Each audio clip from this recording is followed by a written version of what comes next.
Hello everyone, welcome to science lover. हमने last video में pH के बारे में देख लिया था। आज हम शुरू करते हैं हमारे सोल्ट्स। ये लास्ट टॉपिक है बस इस चैप्टर का, और फिर ये हमारा चैप्टर ओवर हो जाएगा। ठीक है।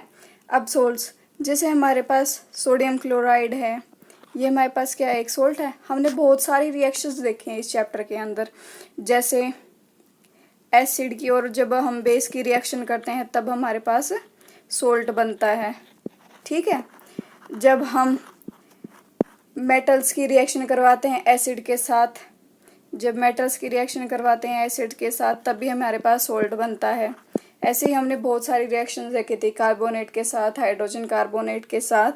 उन सब के अंदर क्या बन रहा था, सोल्ट फॉर्मेशन हो रही थी। अब हमें बस इन सोल्ट के बारे में ही पढ़ना है। ठीक है। अब हमारे पास जो ये सोल्ट है उनकी पीएच कैसे देखते हैं हम। ठीक है। अगर हमारे पास स्ट्रॉन्ग एसिड है और साथ में कंबाइन होता है वो स्ट्रॉन्ग बेस के साथ, अगर स्ट्रॉन्ग एसिड और स्ट्रॉन्ग बेस को हम मिलाते हैं तो जो सॉल्यूशन बनता है वो हमारे पास न्यूट्रल बनता है। जो सोल्ट बनता है वो हमारे पास न्यूट्रल बनता है। और न्यूट्रल की पीएच कितनी होती है हमारे पास, 7। ठीक है। तो जब स्ट्रॉन्ग एसिड और स्ट्रॉन्ग बेस के मिलाने के बाद जो सोल्ट बनेगा तो उसकी पीएच होगी हमारे पास 7। ठीक है। अगर हमारे पास ऐसे हो कि ये तो हो गया हमारा जब हमारा एसिड और बेस दोनों स्ट्रॉन्ग हो। अब हमारे पास अगर ऐसे हो कि हमने ले लिया स्ट्रॉन्ग तो एसिड है और जो बेस है वो वीक ले लिया। ठीक है। तो इसके अंदर क्या होगा, जो चीज़ स्ट्रॉन्ग वाली होगी उसके जो सोल्ट के अंदर कैरेक्टर उसी का आएगा।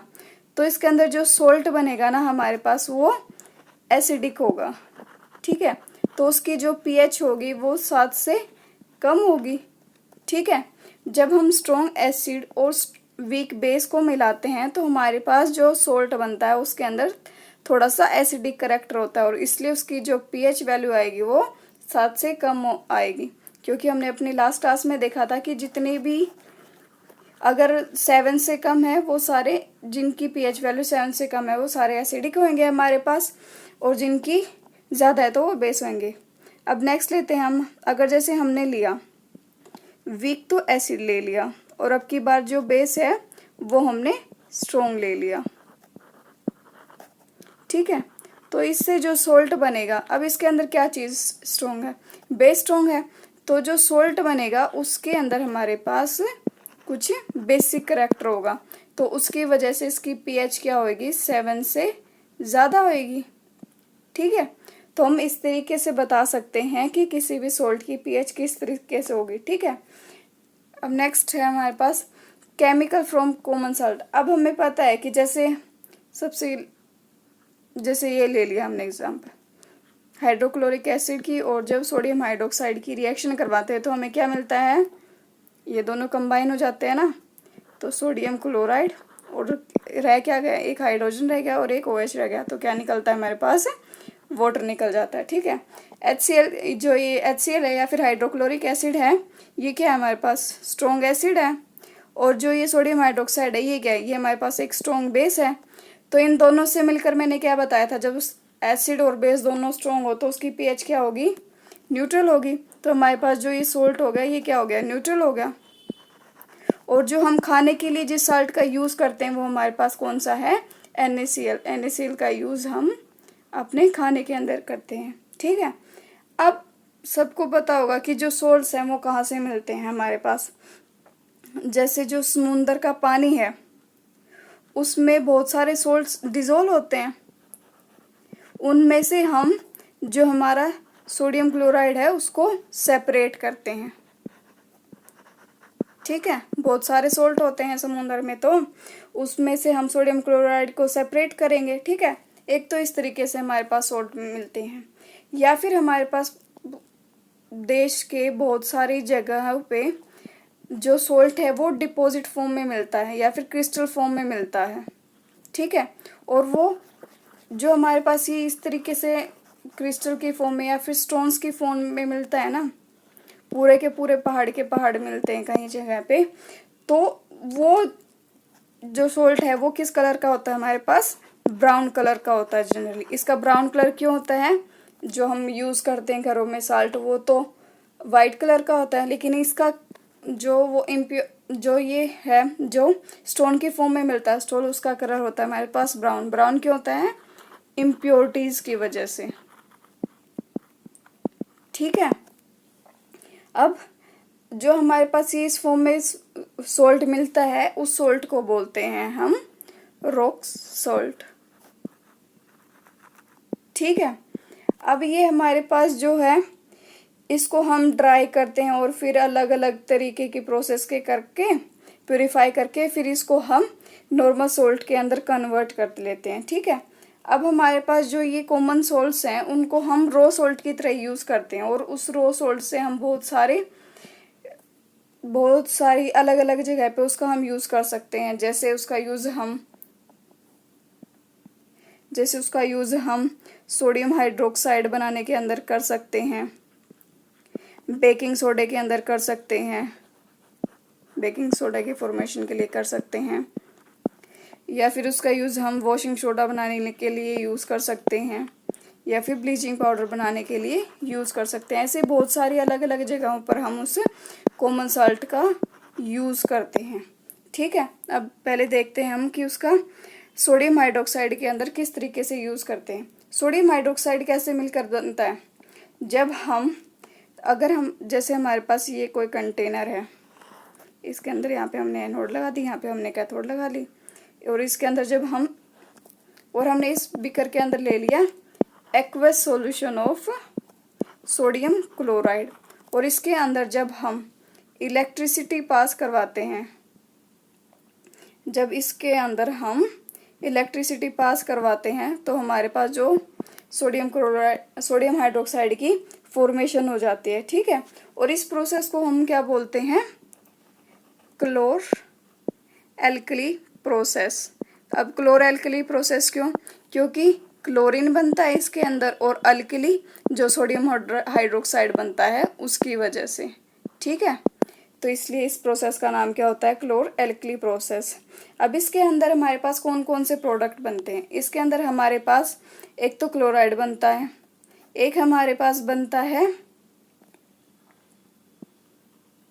एक मिनट इसकी रिएक्शन देख लेते हैं हम। ठीक है, और जो हमारे पास इसके अंदर जो पहले रिएक्शन नहीं देखते, चलिए इसकी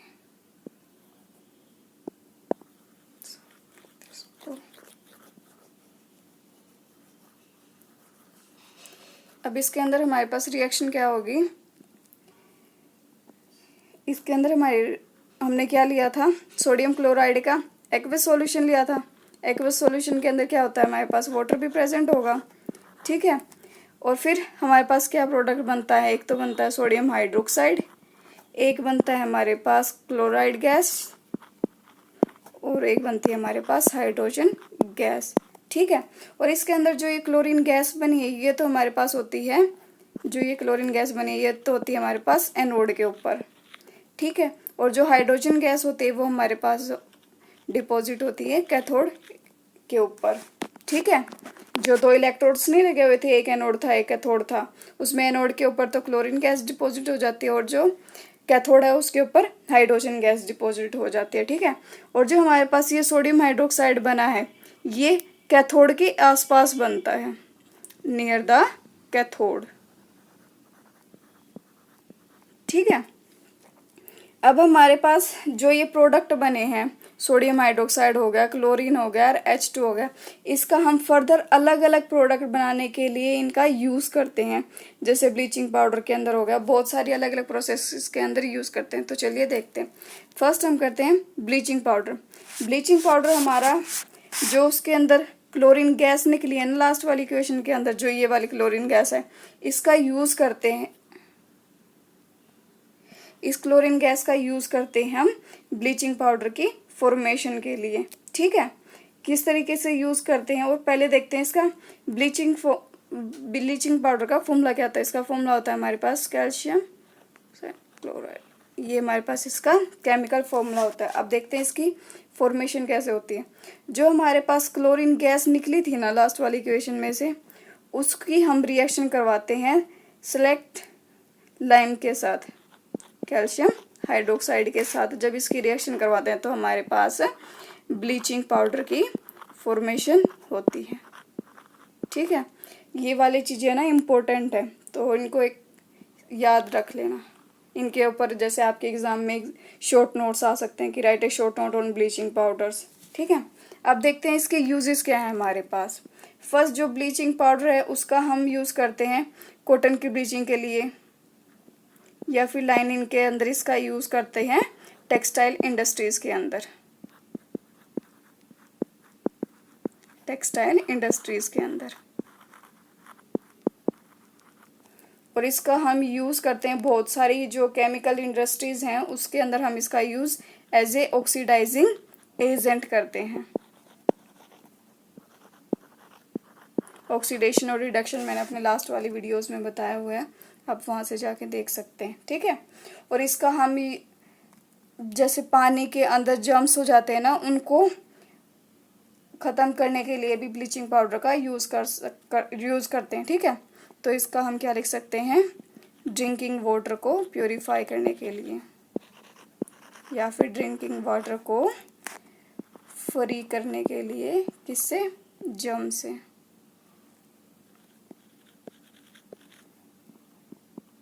फ्री फ्रॉम जर्म्स। ठीक है, तो ये था हमारे पास ब्लीचिंग पाउडर। अब नेक्स्ट देखते हैं हम, हमारे पास आता है बेकिंग सोडा।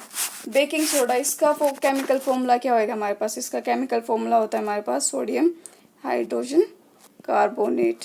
ठीक है, ये हमारे पास इसका केमिकल फॉर्मूला।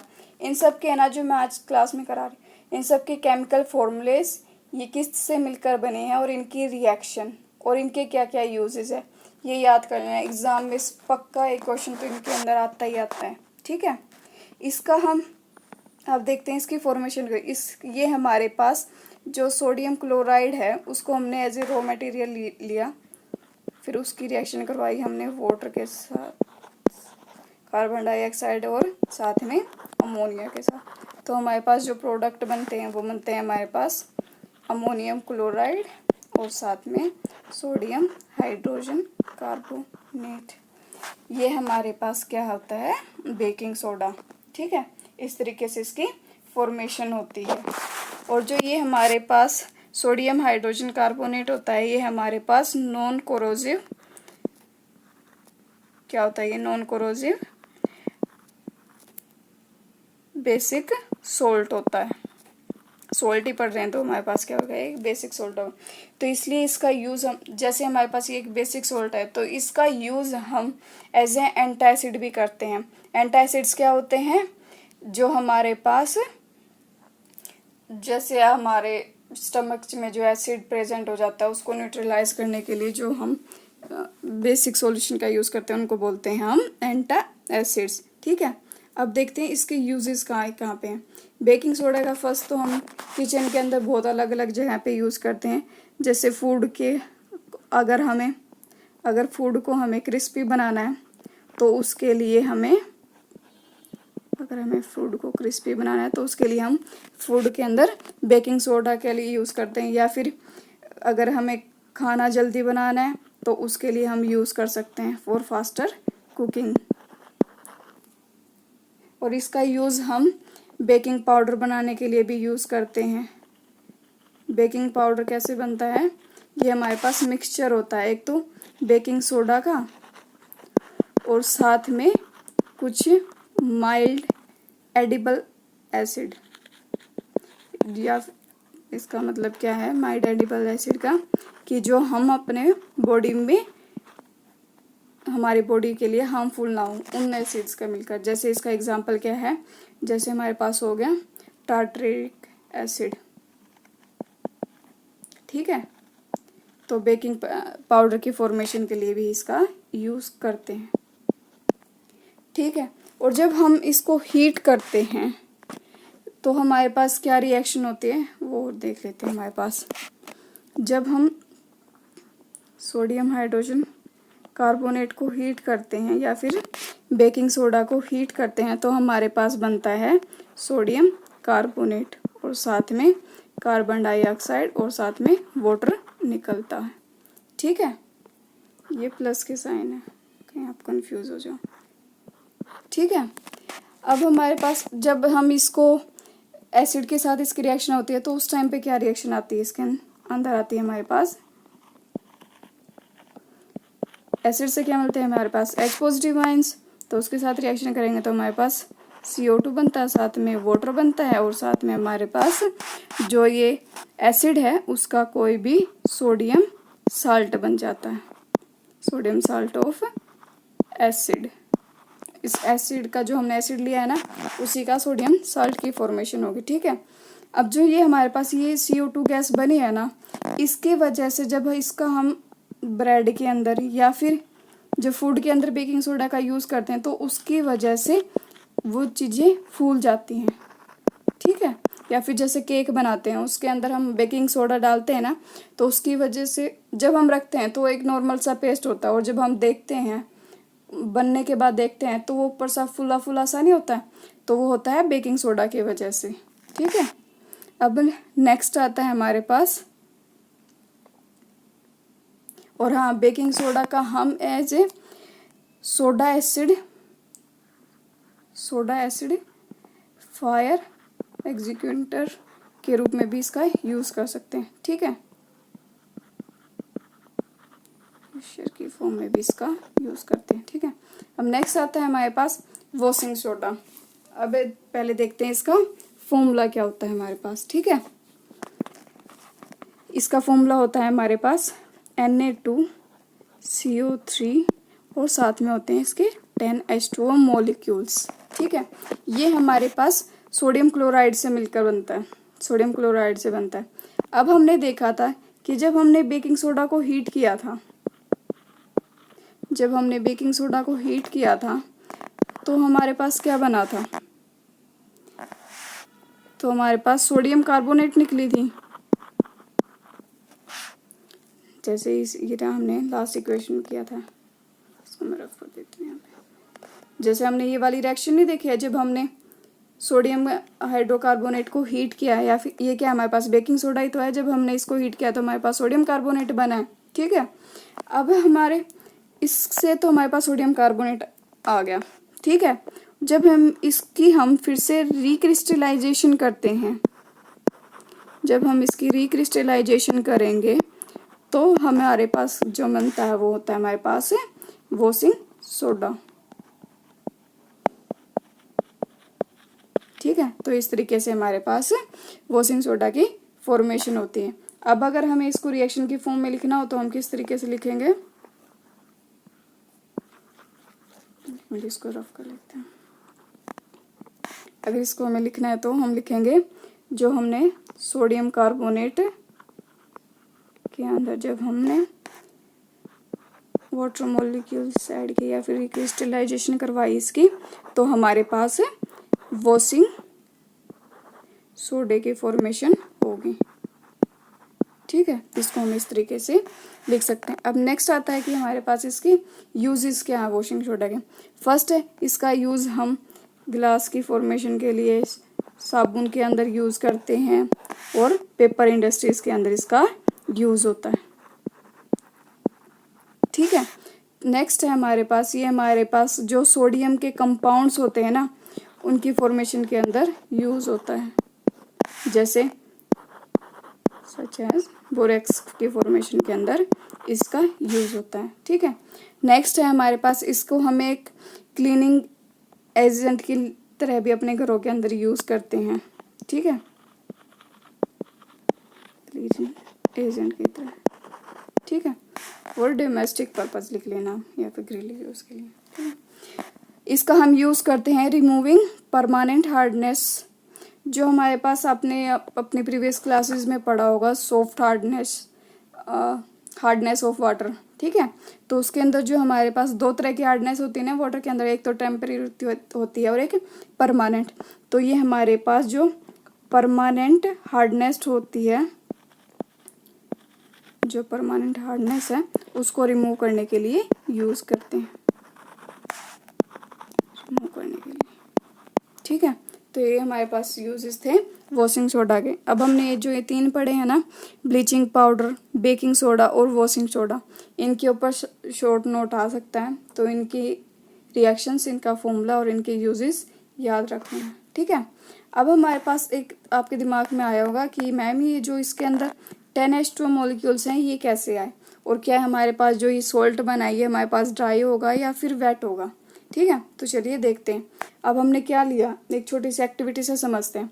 हमने एक है ना ड्राई टेस्ट ट्यूब के अंदर कॉपर सल्फेट के कुछ क्रिस्टल लिए, ठीक है। अब उसके अंदर इसको जब हम हीट करें, कॉपर सल्फेट का जो क्रिस्टल होता है उसका कलर होता है हमारे पास ब्लू, ठीक है। और जब इसको हम ऐसे हीट करेंगे तो इसका कलर चेंज हो जाता है वाइट में, ठीक है। ये हमारे पास क्या इंडिकेट करता है कि हमारे पास जो कॉपर सल्फेट है इसके अंदर वाटर मॉलिक्यूल्स थे। जब हम हीट कर रहे होंगे ना तो आप देखोगे उसके ना साइडों में पानी की ना छोटी छोटी ड्रॉपलेट्स से आ जाएंगे। तो इसका क्या मतलब है कि हमारे पास उसके अंदर वाटर था और उसकी वजह से जब वो वाटर मॉलिक्यूल्स निकल गए हमारे पास तो उसका कलर कैसा हो गया, वाइट। अब अगर हम फर्दर जो ये हीट करने के बाद ये कंपाउंड आया इसके अंदर अगर हम फर्दर वाटर मॉलिक्यूल ऐड कर दे ना तो जो कॉपर सल्फेट का वापस से जो ब्लू कलर है वो रीअपियर हो जाएगा, ठीक है। अब हम ऐसा तो है नहीं कि आंख मीच के हमने कितना ही पानी डाल दिया, और जैसे स्पेसिफिक जो हमारे पास वॉशिंग सोडा का फॉर्मूला था उसके अंदर कितने थे, 10 वाटर मॉलिक्यूल्स थे ना हमारे पास। तो क्या कॉपर सल्फेट के अंदर भी 10 वाटर मॉलिक्यूल्स होंगे? नहीं, जो कॉपर सल्फेट है उसके लिए हमारे पास होते हैं 5 वाटर मॉलिक्यूल्स होते हैं इसके अंदर 5 वाटर मॉलिक्यूल्स होते हैं। तो हमारे पास अगर हमें इसका फॉर्मूला लिखना हो हाइड्रेटेड क्यों बोला हमने कॉपर सल्फेट के फॉर्मूले को, क्योंकि इसके अंदर वाटर प्रेजेंट है। तो ये क्या होगा, इसका हाइड्रेटेड फॉर्मूला क्या होगा, अब इसका हमारे पास कॉपर सल्फेट और साथ में 5H2O मॉलिक्यूल्स।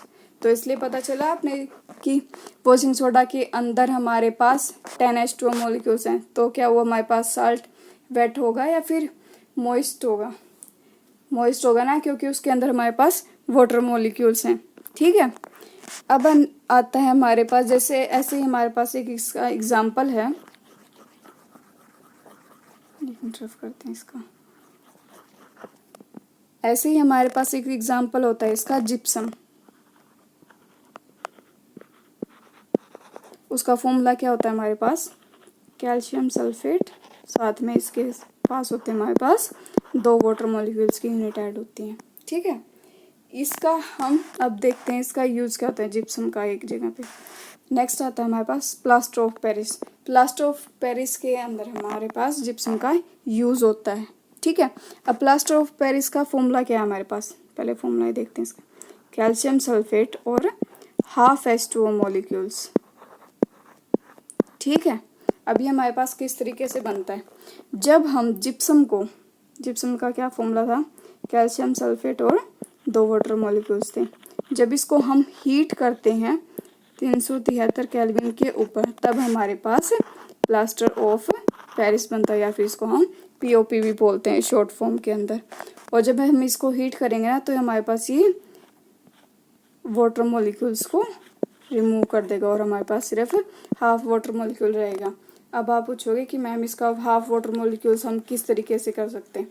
एक्चुअली में जो ये हमारे पास जो ये कैल्शियम का सल्फेट होता है ना इसकी 2 यूनिट होती हैं, और उसकी कैल्शियम सल्फेट की 2 यूनिट एक H2O मॉलिक्यूल्स को शेयर करती हैं, सिर्फ एक H2O मॉलिक्यूल को शेयर करती हैं। कैसे, जैसे आप इस तरीके से समझ सकते हो इसको, जैसे हमारे पास यहाँ पे भी कैल्शियम सल्फेट है और यहाँ पे भी हमारे पास कैल्शियम सल्फेट है, तो ये हमारे पास दोनों एक वाटर मॉलिक्यूल को शेयर करते हैं, ठीक है। तो हमारे पास अगर इसको हमें शॉर्ट फॉर्म में लिखते हैं तो हाफ ही आएगा ना इसके अंदर H2O मॉलिक्यूल्स, ठीक है। तो इसको हम इस तरीके से लिखते हैं।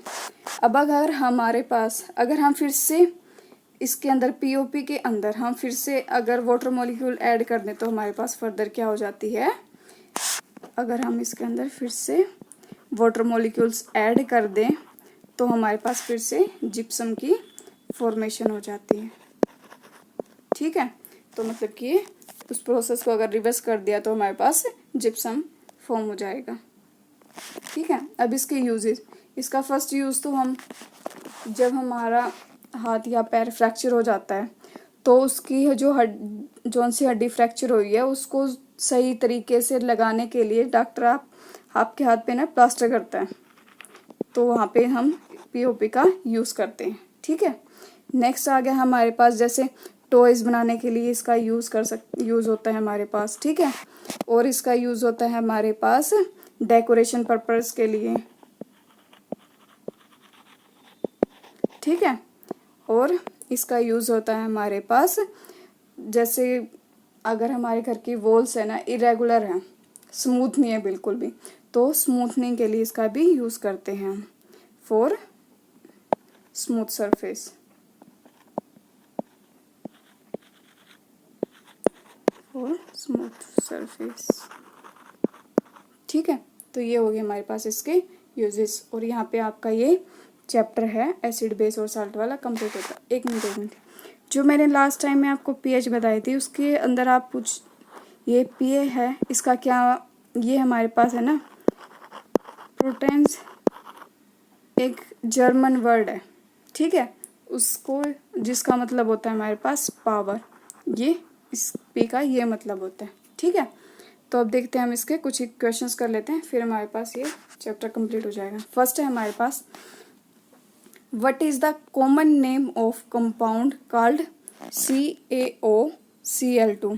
आज की क्लास में हमने पढ़ा है, तो हमारे पास कौन सा ऐसा कंपाउंड है जिसका कॉमन नेम, इसका कॉमन नेम क्या होगा हमारे पास, सबसे फर्स्ट वाला ही पढ़ा है हमने, CaCl2। किसका था हमारे पास, ब्लीचिंग पाउडर का। इसलिए मैं आपको बार बार बोल दी थी कि इनको याद रखने हैं, इनके कॉमन नेम्स। ठीक है। जेनरिक कॉमन नेम दे देंगे, उनका केमिकल फार्मूला पूछ लेंगे या फिर केमिकल फार्मूला दे देंगे और उनका कॉमन नेम पूछ लेंगे। ठीक है। नेक्स्ट क्वेश्चन करते हैं हमारे पास, name the substance which on treatment with chlorine yields bleaching powder. ऐसा कौन सा कंपाउंड है जिसको अगर हम क्लोरीन के साथ रिएक्शन करें और वो हमारे पास ब्लीचिंग पाउडर दे। क्या था हमारे पास, ब्लीचिंग पाउडर के अंदर ही मैंने एक रिएक्शन बताए थे आपको, जो सेलेक्ट लाइम होता है उसकी जब हम क्लोरीन के साथ रिएक्शन करवाते हैं तो हमारे पास क्या बन जाता है, ब्लीचिंग पाउडर। ठीक है। तो ये हो गया हमारे पास सेकंड क्वेश्चन। थर्ड है हमारे पास, name the sodium compound which is used for softening hard water. कौन सा पढ़ा था हमने, कौन सा था, वॉशिंग सोडा, करेक्ट। तो हमारे पास इसका क्या आंसर हो गया, वॉशिंग सोडा का यूज़ करते हैं ना हम, परमानेंट हार्डनेस को रिमूव करने के लिए इसका यूज़ होता है। ठीक है। ये थर्ड क्वेश्चन का हो गया आंसर। अब देखते हैं नेक्स्ट क्वेश्चन हमारे पास, what will happen if a solution of sodium hydrocarbonate is heated, give the equation of the reaction involved. ठीक है। जब हम सोडियम हाइड्रोजन कार्बोनेट को हीट करेंगे तो हमारे पास क्या बनेगा। ठीक है। सोडियम हाइड्रोजन कार्बोनेट को हम हीट करेंगे तो हमारे पास क्या बनेगा। मैंने आप लोगों को ये रिएक्शन लिखवाई थी, किसके अंदर, बेकिंग सोडा के अंदर। हमारे पास क्या बनता है, सोडियम कार्बोनेट और साथ में हमारे पास वाटर और CO2 गैस भी निकलती है। ठीक है। जो ये बेकिंग सोडा है इसके मैंने 3 रिएक्शन लिखवाई हैं, एक तो इसकी फॉर्मेशन की, सेकंड जब इसको हम हीट करते हैं, फोर्थ जब इसकी एसिड के साथ मिक्सिंग करते हैं। ठीक है। अब देखते हैं नेक्स्ट क्वेश्चन। नेक्स्ट है हमारे पास, write an equation to show the reaction between plaster of Paris and water. मैं लास्ट में करवाई है, जब प्लास्टर ऑफ पेरिस के वाटर के साथ रिएक्शन करेंगे तो फिर से क्या बन जाएगा हमारे पास, जिप्सम। ये वाली रिएक्शन जब हम प्लास्टर ऑफ पेरिस की रिएक्शन कराएंगे वाटर मॉलिक्यूल्स के साथ तो हमारे पास क्या बन जाएगा, जिप्सम। तो ये हमारे पास आपका 5th क्वेश्चन का सॉल्यूशन था। ठीक है। तो यहाँ से मेरी ओर से आपका ये चैप्टर कंप्लीट हो जाता है। So thank you so much guys for watching this video.